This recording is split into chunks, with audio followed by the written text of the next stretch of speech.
so you were telling us this story about you won an award and somebody mistakenly said that Mark founded the company. Yeah.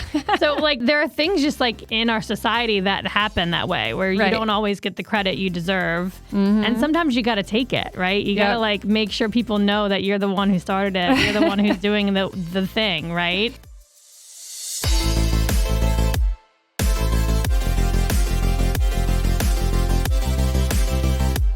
Welcome to Seriously Catherine, a podcast about taking your business seriously, but not yourself.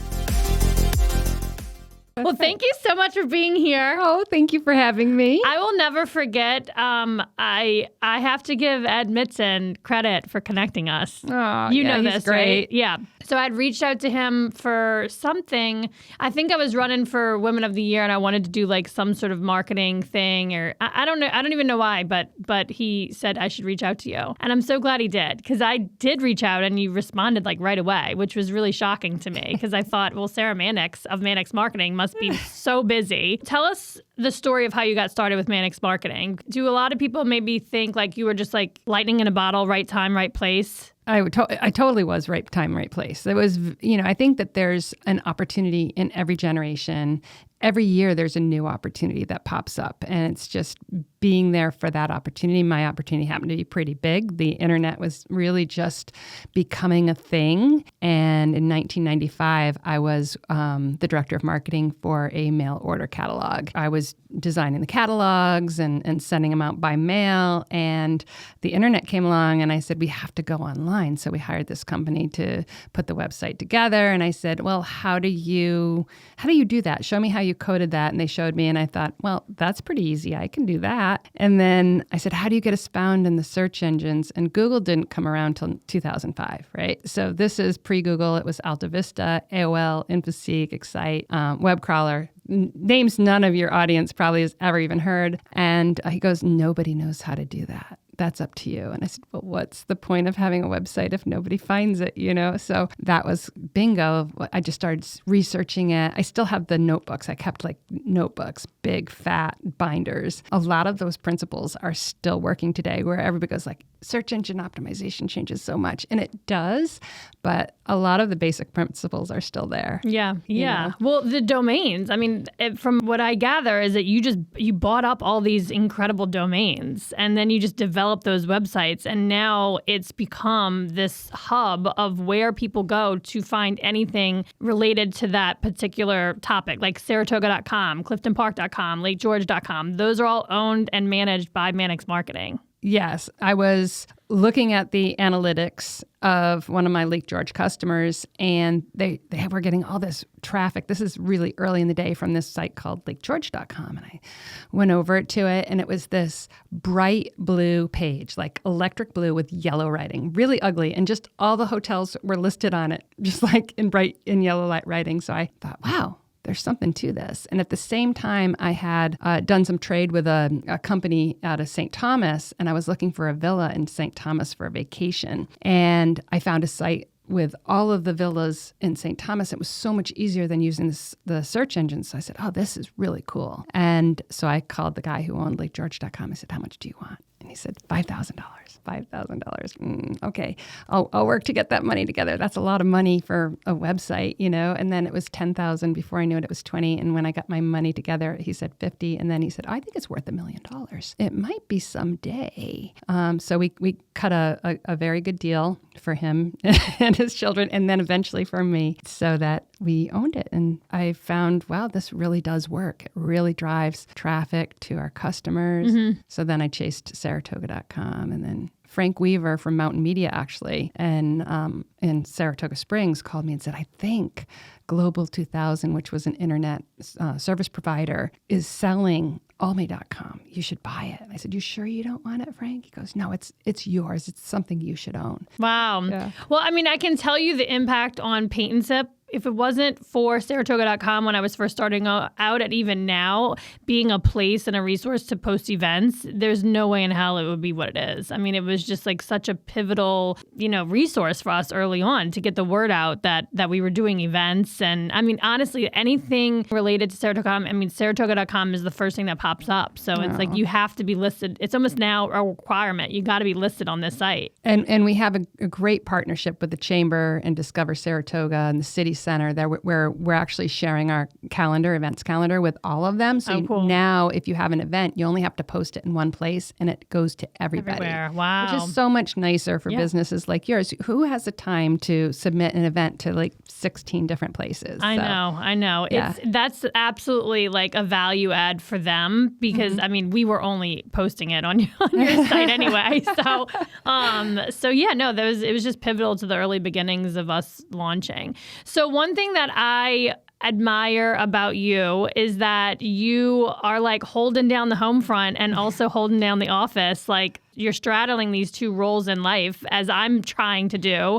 I don't know if I'm doing it gracefully, but I'm trying. And I think people like you are, I want to surround myself with people like that who are kind of killing it in both sides of these things. Because I think early on when I was first having children and doing these businesses, I was told a lot of the times, like, you got to pick a lane, you got to choose something because like things are going to slip through the cracks. And I'm still very determined that that's bullshit and that I can do both of these things. So would love to sort of for you to share what your perspective is. I mean, was that intentional or is that just like how things happened? I started the business because I wanted to be a stay-at-home mom. So my plan was to make $15 an hour and be a stay-at-home mom and nothing more. And it just kind of grew. So before I knew it, I did have a business and I also had children. So I had a baby and a baby Bjorn and I was bouncing up and down, taking calls and the baby would be crying and be like, I'm sorry, I can't talk right now. She's crying and, like, I'll call you back. It was really crazy. And for anybody in the midst of that right now, like, you can do it and you'll get through it and you'll be glad you did. It is very rewarding. It's incredibly rewarding to have your own business or to forge your own path with something you're passionate about. And also have children and find the time to be with them and enjoy them and nurture them. And it's hard. It's so hard. Just in my experience of sort of childbearing years and sort of going the founder route as well. So a lot of friends of mine or people that I was networking with, so determined to advance their career and keep going. But then they have babies and they're like, wait a minute, I can't do these things. And I kind of, my response is like, well, what did you think was going to happen? Like, of course it's hard. Of course it's probably the hardest thing, the most challenging thing you'll try to accomplish in life is to be a mom. And, and I get it gets totally, I'm not judging. Like if we have the right to change our minds too, right? Like something you thought you wanted and then kids do come along and it changes you. And so I don't know. I really try to be transparent about the difficulties and the legitimate hard conversations that I'm having to have with my husband and my kids and, all the people around me that are supporting all of these efforts. It takes a lot of teamwork. It absolutely does. I always felt like my husband and I were like on defense and like divide and conquer constantly. It does help if your husband is like supportive or you have people around you to support you. It really is very important. I don't know how I would have done it without that, but you do. Yeah. You do. Well, would love to talk about that because you're married to a Mark also. Yes. And he works for you, with you, alongside. Like, tell us how that sort of came about. So I started the business in 96. We were at about 9 or 10 years later, we were at a conference. He was joining me on the conference and he said, wow, you have a lot of opportunity. I said, yeah, I do. But I have 3 kids under 6 years old and you go to Albany at 7 o'clock in the morning. You come home at 7 o'clock at night. I can't do anymore. And he said, I'll quit on Monday. So he did. And he helped build the infrastructure for the company, like the technology that we needed because he was in tech, the phone systems, all the things you need to grow and really expand. So that year we went from 9 to 15. And it was crazy. I remember one Friday we were going to a farmer's market at 5:00. I said, this is crazy. Life is so good. We're driving together with the kids to a farmer's market. Like, that was heaven. Yeah. That was like, we made it. Yeah. I mean, there's like a couple of people, because I'm a client and we use you guys for our websites and stuff. So if something's broken, like off hours, you usually get Mark. Yeah. He's very good at answering his phone too, even at 2 a.m. in the morning. He's like, oh, got an on-call call. It says urgent. I got to take care of it. Yes. Those are rare, it's but really one of those things, like, because we are so, I mean, this is specifically with Paint and Sip, not so much palette, because the community is more in person, but Paint and Sip, everything is done online. So if the website breaks or something's wrong, it's like you do need those people to be on standby and calling you back. And I'm just so grateful, because now I've built relationships with these people. Like I know one of their numbers, their cell phone numbers. I think I have your cell phone number too if I ever really need Jamie's something. on speed dial. Well, it doesn't help him that our kids went to pre-K together. Yeah. So then I recognized, I think it was like, maybe 2 or 3 years into the pre-K scene. And I'm like, wait a minute, you're Jamie from Mannix Marketing? He's like, oh God, it's out. She knows who I am. Another sort of thing I wanted to talk about is like sort of back to like the importance of having a supportive partner and everything. Yeah. So Mark is not involved in the businesses. He works out of town and travels for work a lot. But we went to this event. This is probably 2 years ago, and it was the Double H Ranch Gala at the ranch, like at camp. Mm-hmm. And it was the first time that I had ever attended the event or to learn more about Double H. But we left that event. That was the first time my Mark had actually. That was the first time I met your Mark, and that's the first time you met my Mark. Yeah. And on the way home, my Mark was like, I really had no idea what an impact you were making at Palette. But after hearing Sara talk to you about everything that's going on, it's just like, I really appreciate all the work that you're doing. And I was like, my God, why didn't I connect Sara to Mark a long time ago? Isn't that funny? Sometimes it takes a third-party person for them to hear it from their heart, what's really happening. Yes, yeah, you're absolutely. amazing. And Mark's not on social media, so he doesn't see a lot of the stuff that I'm putting out or that, a lot of that sort of stuff. And I think for him, it's uncomfortable to see, like, we grew up together, basically.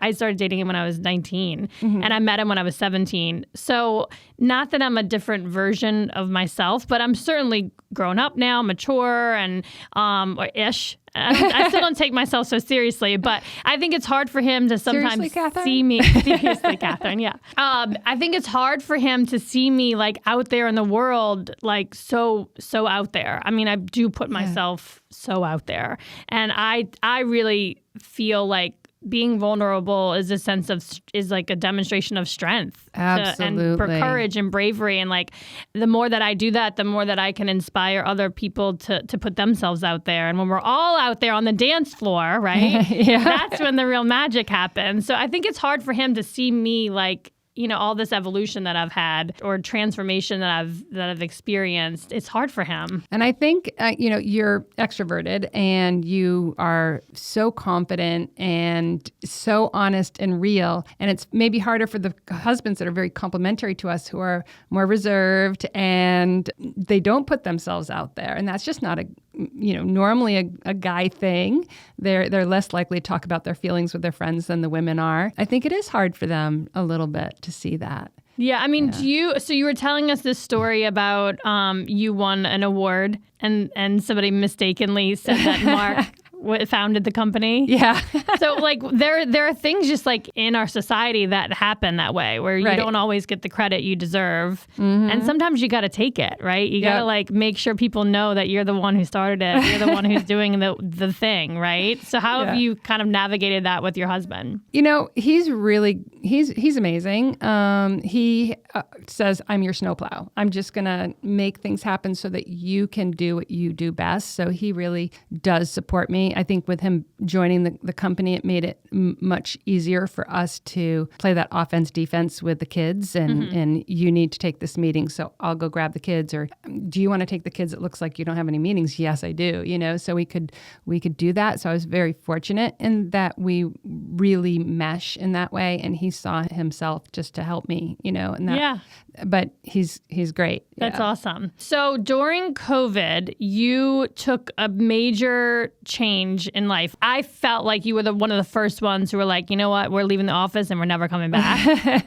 So would love for you to sort of talk to us about how you implemented that change. Well, the funny thing about that is I'm really into like travel influencers and had gone to this conference called TravelCon for a few years and met a bunch of people who did the van life and just traveling while working remotely. And I had joined this other group of agency owners. And there were a bunch of people who said, we're distributed. I'm like, what does distributed mean? And basically distributed was the word for remote before we called it remote. So you're a distributed agency. And it meant that we don't have an office. We have people all over the world that work for us. And I thought, oh, this is super cool. So the more I got to talk to these people, I came back and I said, we're going to use Zoom phones.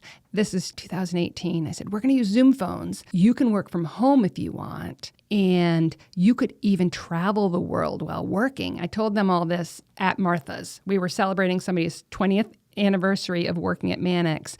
And I'm like thinking this is the best thing to mankind. And everybody's like, oh, we wouldn't want to do that. No. Crickets. Zoom codes, please. No, we don't want those video phones. That's horrible. And one girl said, I would like to do that. I'm like, okay, 1 out of 22, not bad. All right, And so it was definitely a rebellion. Nobody wanted it. And in 2020, when COVID happened, I said, okay, we're all going home. We're going remote. And everybody said, but we want to come back to the office. I said, no problem. Mm-hmm. We'll renew our lease. We're good. As soon as we could go back to the office, everybody said, yes, we want to. And one person came back. And he came back every single day till the lease was over, all by himself in a huge office. Everybody liked working from home after it turned out that the convenience of it. Have you felt like people are more productive, more like, are they happier? Yeah, we definitely lost people. The ironic thing is the girl who said, yeah, at Martha's about 3 months in said, I decided I really like the in person. I've been, taking care of my dad for so long, blah, blah. I said, go for it. She goes, I'm thinking about moving to Boston. So she actually left. We really started to hire intentionally for the type of people who have community outside of their own work life. So they had balance and they had things that they were passionate about. And that was really critical. If you're going to be remote, you have to have passions where you can connect with people outside. Yeah. And we're very intentional. We get together once a year for a really fun retreat and get to, really get to know each other, and that bonds us every year. And then we do a lot of bonding activities. Yeah, so tell us about one of these things that you're doing with your team. It's like helping each other thing. So we just had our leadership retreat and we did it with our leaders. And then we're going to do it with the whole teams in September when we have our retreat. I watched Ben Nemtin. He's a motivational speaker. Phenomenal. If you have the chance, it's pretty fast. He's got like some YouTube videos. I love all that stuff. I don't know if you probably knew this about me, but I'm like obsessed with like self-help and just betterment in general. So he's a guy who was depressed when he was like 18 or 19, and his friend said, come on, let's get together and create a bucket list of things to do, and let's just make them happen. And then he's done some of the things on his list were like play basketball with Obama and, be on the Oprah Winfrey show, be on Oprah or, whatever. So I was like really inspired by his bucket list. It wasn't just like go to Croatia or see Vietnam or travel to Spain someday or see Paris or see Taylor Swift. Yeah, Catherine's going to Taylor Swift. I know, I can't wait. Next week. We all put our bucket list together, and the idea is that you share what those items are and people help you. So like if you're open about your bucket list, like one of the guys in our leadership team said he always wanted to shoot the Aurora Borealis, right? And always get great photos. So I said, well, I know Luke Dow and Carl Heilman, they always shoot the Aurora. So I'll connect you with them. And lo and behold, the latest Aurora Borealis he shot, and he got some gorgeous photos from another woman. She's like, I've always wanted to go to a music festival. I've never gone. I'm like, why haven't you gone? I don't have anybody to go with. I'm like, oh, we're going to go. Going. Yeah, we're going. So we're going to Montreal has a music festival. We're going to Osheaga. So it's like how you help each other create to get to those things you've always wanted to do that you never thought you could do. Yes. I mean, it's so powerful to have a shared experience. And at Paint and Sip, we kind of did that. We do that like every night, right? Like there's always people who've never been at Paint and Sip before. And you would think like, this isn't that big of a deal. You're just like painting a painting, but like it's something new. It's something challenging. They're putting themselves out of this comfort zone.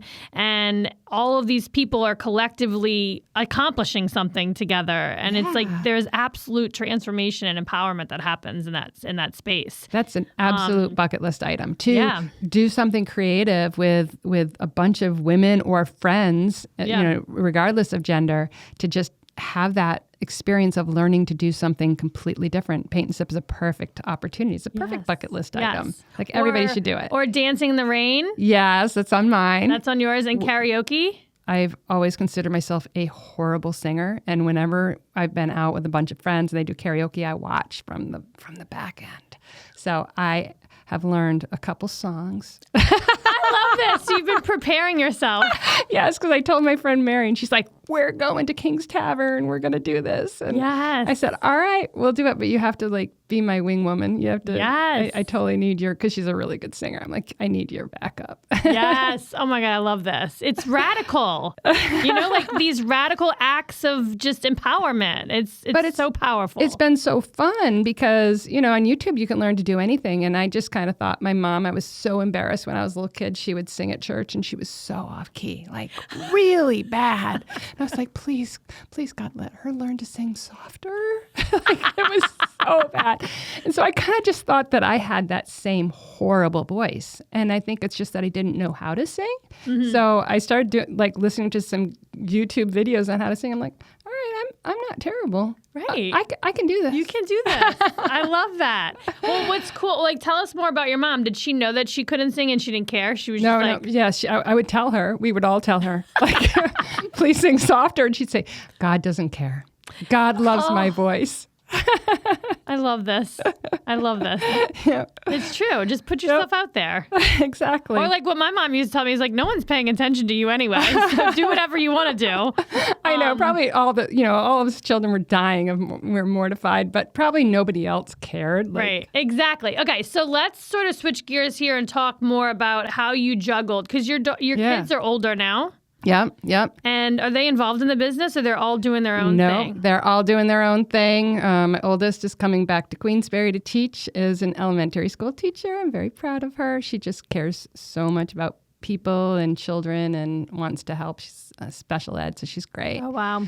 She worked at Double H, and she met massive. Her fiance? Is that the one that met her she met her there? boyfriend there. Yeah, they will definitely be going the next step, but they're waiting till they move back. So my kids are all grown up, so it's very different to look back at all the things I worried about. Like so many things I did not need to worry about. You worry about mean girls. You worry about them being too shy. You worry about their friendships. And everything is blown up to you as a parent from the child's perspective. Going back, even with the kids, like, how bad was this? They're like, it wasn't as bad as you think it was. I'm like, how can you be friends with this person? They're like, oh, that I kind of, blew that over. Up yeah. I think that you worry a lot more than you have to. So if I go back to like 30-year-old Sarah, I'd say like, do not worry. They're going to be fine. Yeah. I mean, I think about myself. Like there are things that I just can't even remember about my childhood. I don't know if that's trauma I don't think I'm not remembering, or it's just like, that it wasn't as big of a deal as I made it out to be, or I don't know. It's just in the grand scheme of things. Yeah. All those things you think, oh, I didn't make that one practice, or I wasn't able to do that. If it's not for you and if you're worried about them, don't worry about them. Mm-hmm. They're fine. They're very resilient, and really they're not going to remember. They don't remember all those things. And because you're modeling like a whole healthy woman, and you're showing them that life can be so much more, and you're so vibrant and you're so full of energy because you're filling your bucket in all these ways. But if you were doing things that just depleted you, I mean, we all read, all your moms have probably read the filling your bucket children's story where you fill your bucket by helping others and doing other things and getting out there.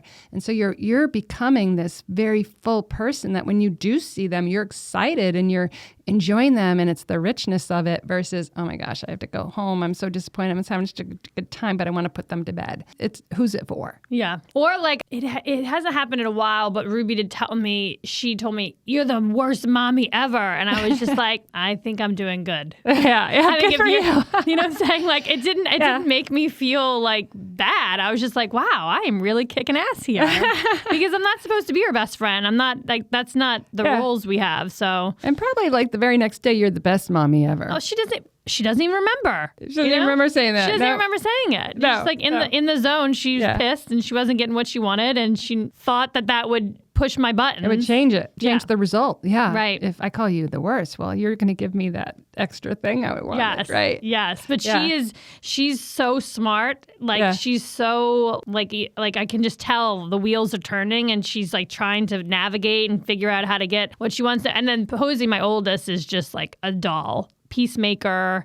Is that how you have three? So three. What is the completely different? Oldest, people pleaser, takes care of everybody. She was the second mom. Such a rule follower that I, would get into trouble with her. She'd be like, no, that sign says you can't enter. I'm like, I'm just going to take a picture. Like, never mind, can't go in. Oh my God, with me. no, Posey's the same way. Yeah. What's wild to me is that it's same parents, but all these different personalities. Oh my gosh, completely different. And you have to parent them differently, right? Like telling Posey she was being put in timeout was like the end of the world for her. You tell Ruby she's going to timeout, and she's like, all right, set the timer. I'll be out in a second. They're so different. They are. So crazy. Yeah. And the middle child is just super easygoing. Nothing bothers him. Absent-minded professor, just whatever. Yeah. Doesn't clean his room. First child cleans her room, everything. Third child, she is amazing. She's doing so well and she's amazing. And That's so great. It's good. Like, 'cause I want to talk to you sort of about like when you started the business, maybe you didn't even have this sort of driver, but I really want to create like a legacy business, right? Where like I could potentially give it to the children, or there's like, that's a succession plan. We've had like some family owned businesses on the show, like talking about sort of like what happens and stuff with that. And to have none of your kids really they're like, do you have a succession plan? Have you thought about that? Actually, that's where I am in life right now. I'm working on the succession plan. My husband is working himself out of the business. So he's getting his replacement in the next few months and going to be training them and working on moving out. I don't think for a while I'll be completely out of the business, but I'm also working on it. Danny Martindale, she writes children's books. As soon as we hired her, we're like, she's the most amazing SEO ever. How is she so smart? She was doing things in an hour that other people were doing in 4 hours. Mm-hmm. So she has slowly risen in the ranks at Mannix, and we recently made her the COO. We're kind of building the sweater we want to fit into. So we have the middle managers, and we're hiring an HR director. So we're really building the framework for the company with me kind of elevated out and for growth, because the leadership team said, we want to grow. We're ready. And I said, okay, you're ready? Because growth is hard. And they're like, we're ready. So so that's kind of exciting. The point we're at. So and she's working on getting me out of the day-to-day, which has been really awesome. So you can do more things like this? Yes. And like, I see you like on a speaker circuit. Like, do you have so much wisdom to share with people and experiences, and you're willing to share that? It's inspiring. So that's what I see for you. I don't know if you have plans. No, that's totally the goal is, cool. to be more involved in the community, to give back, and to give back to both the communities, not just our local communities, but the communities that have been really helpful to me, like the agencies, the digital agency world, to be part of that on more of a thought leadership level. So it's kind of fun. It's exciting. I've been going to all these conferences and getting involved and meeting people, and someone else is taking care of some of the things I used to do. So it's awesome. A nice transition. So, and Danny started with was that right out of college she started working for you? Because I remember her from like 12 years ago. Yeah, she's 10 years ago, maybe. She's pretty young, but like incredibly wise. I don't know how old she is or anything, but she is young. She was working at Walker's Home Farm and Tech as their marketing director. And so she was doing their e-newsletters, their SEO, and she was really self-taught when she came, and then she came into Mannix and went through our training, and it was just amazing. She was amazing from the beginning. And then she created a stronger training program for everybody. Wow. Yeah. Awesome. Okay. What are some of the hardest lessons you've learned in business? Oh my gosh. You seem such so airy and pleasant and kind. I can't ever picture you struggling. Oh no, I mean, I've made so many mistakes. It's crazy. So it's hard to pick just one thing I've learned, and it's different for everybody. But I saw myself as a best friend to my employees and a mother and all of these things. We were very, very close when we were small. And when one of the employees that I really just adored and I had nurtured and brought, she left, I cried, I mourned. And I thought, this is wrong. This is really weird. And so I think one of the hard things to learn was being a leader isn't about being a best friend. It's about being a leader, and that I needed to find the closeness of my friendships elsewhere. Mm-hmm. And because my job was to be the boss, and every word I say is taken in a very deeper context and thought about in different ways. So you can say something very offhand, and if you're a coworker, nobody thinks anything of it.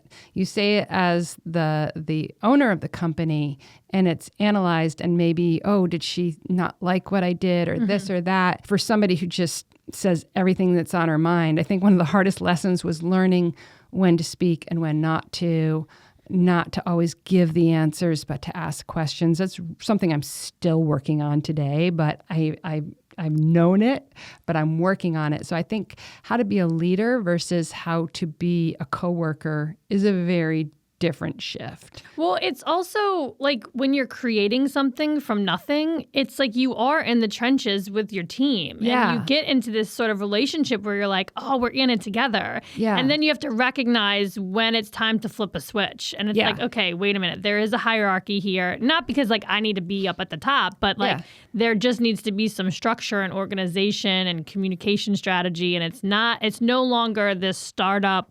We're just figuring it out as we go. There are standard operating procedures, and there's a way of doing things now, and that's hard for a lot of people. Yeah. And I was really against process at first. I'm oh, no red tape here, no red tape. Then the more you grow, you have to create process and procedures and all of that. So I think it was just growing into being more thoughtful about my communication and being more clear. Because when you're having a bad year and you're well, things aren't really good, but everything's going to be great, and then they hear everything's going to be great, and then you don't have a great year, and they're wait, we didn't get big bonuses this year. Oh, well, we survived. It was 2019 where I had really given mixed signals. I was trying to convince them that nobody was going to get let go, but things weren't great. But I had a hard time communicating that. So from then on, my finance person said, let me talk about finances from now on. I think I can be more clear, because you're too Pollyanna. You're too, you're always trying to throw a rose-colored glasses on it to make everybody feel good. The opposite can be true. You tell them things are bad, and they're immediately worried, what's going to happen to my job, right? Right. So you have to be really careful about how you communicate. Oh, yeah. I have that same experience. Yeah. Really. Because it's well, I just want to say what I'm thinking. And it's okay, well, not everybody needs to hear that. You got to know when to hold it, when to fold the sort of Right. Thing. Exactly. For me, one of the best ways we really started to grow and become profitable was when I joined a mastermind of digital agencies. And it was a small mastermind, and it just really got me to the next level. And then someone said, you need to join this other mastermind. The companies are even bigger. And we would get into groups. We'd have camps, owners camps, where we'd sit 20 people in a room, and we'd talk about HR issues and dealing with communication and profitability and dealing with difficult clients and all the different things. And there was so much wisdom in this room. It's oh, you're dealing with that. You need to read the book, How to Have a Difficult Conversation. And so I would get the Blink list, because I didn't have time to read books, and listen to the 15-minute recap and be okay, that's what I need to do. That's how I need to handle this conversation when I get back to the office. Yeah. So having that peer network is so valuable. So if you can join EO or any of those things, or be part of like Palette or some community where people can chat about the real problems. I mean, we opened up our books, like QuickBooks, like here's my profitability, here's my P&L, look at this. People would like, oh yeah, what's this, you know? Yeah, well, and I also feel like in a lot of these communities, the myth is sort of dispelled that it's all going great. You know? Like it's not always going great. Like it's challenging. There's struggle. That company you see on social media, like sharing all the positives is actually not profitable. You know? So, and it takes time, you know? So I think it's important to really like, you know, let people in to see under the hood so that you can actually improve and advance. I also think just acknowledging like you don't have it all figured out and you need to ask for help to figure it out. Exactly. Like, and there's no pride in sort of going at it alone. Exactly. And even in these groups, no matter how much trust there is, there's still 20% of the people who are going to pretend everything's fine. Yeah. And make it look rosier. So really know that it's not all sunshine and roses and unicorns for everybody. It's just some people are kind of giving off a better vibe because they're insecure. But there's enough people who are willing to be truly authentic and transparent and say, look, I was there. This is what happened to me and you know, this is how I came through it, or I'm currently there. I'm there with you. Let's, you know. Yeah. What we ask everybody, like an example of a time when you didn't take yourself so seriously. Never. Because you are a serious businesswoman. Yeah, no, I love to be silly. I love to hang with friends and just be silly. I love to go out on the dance floor and have a good time. Especially with children, it's fun. Like whenever Mark went away, because Mark wasn't doing business trips, we would yank up the music and we would literally dance on the countertops and the tables and have dance parties and things like that. So I think you definitely have to let loose and be silly and have a good time and not take yourself seriously. You know, I'm serious about business, but I don't know if I take myself seriously. Yeah. Yeah, I like that. Yeah. So what do you think business owners in Saratoga should be doing to like capitalize on the Belmont? Do you think it's worth it or? Absolutely. I think it's totally worth it. I think they can, buy tickets, do giveaways on social media to grow their audience. They could have watch parties. They should be thinking about, what they sell or what they promote and how can I have fun with horses. Like Danny, who's an author, writes children's books. And I said, your first book is about horses. You need to get that into all the stores in Saratoga. So she's hitting the pavement going, I've got a children's book about horses. They're like, yep, bring it in. How can you take advantage of it? It's great opportunity. I mean, you could buy cute horse-related gifts and create a basket and do a giveaway with it. You can have a lot of fun. Yeah, lean in. Lean in. This was a lot of fun. Did you have fun? Thank you. I had so much fun. Will you come back? Absolutely. Awesome. Well, thank you for being here. Thank you. Thank you for listening to this podcast. And if you want to connect with me, slide into my DMs on Instagram. My handle is Catherine Hover.